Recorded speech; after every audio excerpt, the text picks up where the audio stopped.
My novel Khewra, an innocent soul raised in the embrace of the Salt Range, Pakistan.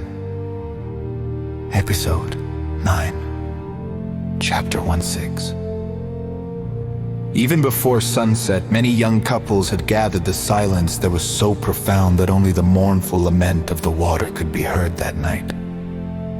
Hence, the vows and prayers leaving people's lips were inaudible. It seemed as if the water's dirge of separation had itself become the instrument of worship. As soon as the sun nestled into the mountain's embrace, the silent crowd transformed into a festival of whispers. With the increasing moonlight, nature and humanity seemed to sing in honor of Khewra. The entire region was bathed in moonlight. The light was shifting from mystery to absolute certainty. When I saw the moon between a distant pair of stray white clouds, it looked as if they were struggling to touch the Khewra mountain, hoping to kiss her.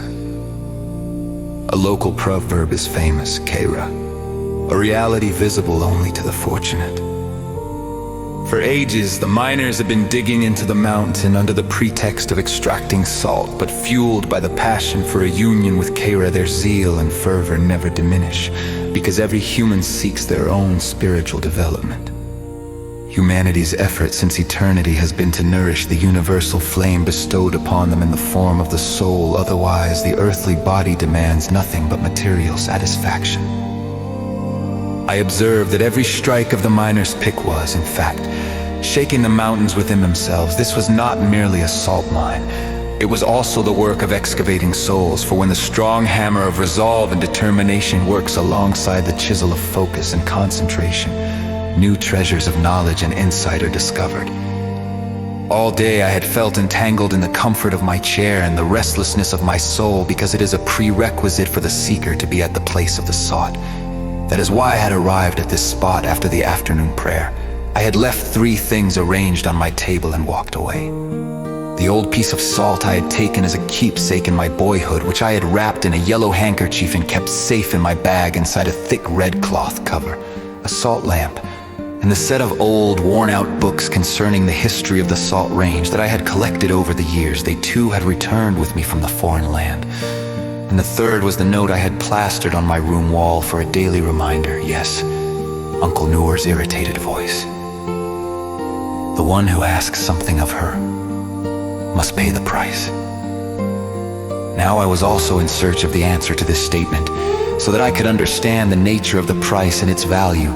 Even when I opened the pages of those old books, I could not find the link between many references, names, and events. After all, books are often just receipts of the time and the dishonesty of historians. One mostly finds the eulogies of kings and the powerful, since most history is biased. I found no mention of Khewra, even a slight one, but only of Nero in Syria. I did read this much, that a rain of stones once fell from the sky upon Talaja, a state in the Salt Range.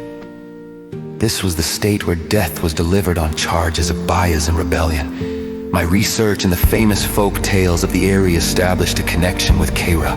There was one reference suggesting that an innocent girl whose name was unknown had disappeared. I felt my heart beating, which had become the strong hammer of my resolve. That incomplete name was Khewra, who had also appeared in my dream. And perhaps the place's name was also owed to Khewra.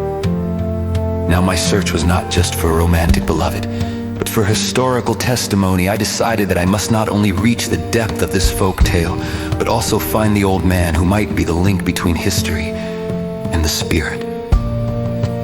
So when I arrived there, the golden rays of the sun were reflecting off the walls of the mine and the old rest house.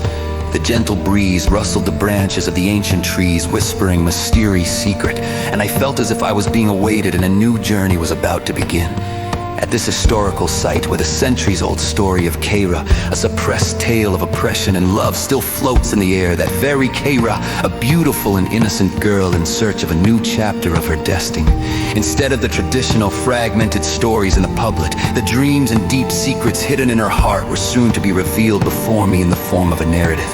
But before that, she had to face the sorrows and pains in her own mysterious depths and expose the secrets hidden in the complex layers of history. I was trying to control my emotions, restlessly changing places, much like the condition of lovers awaiting their union. The magic of the evening was slowly setting in. I saw government employees and laborers, tired but chatting happily, departing for their homes. Continues, thanks. If for him but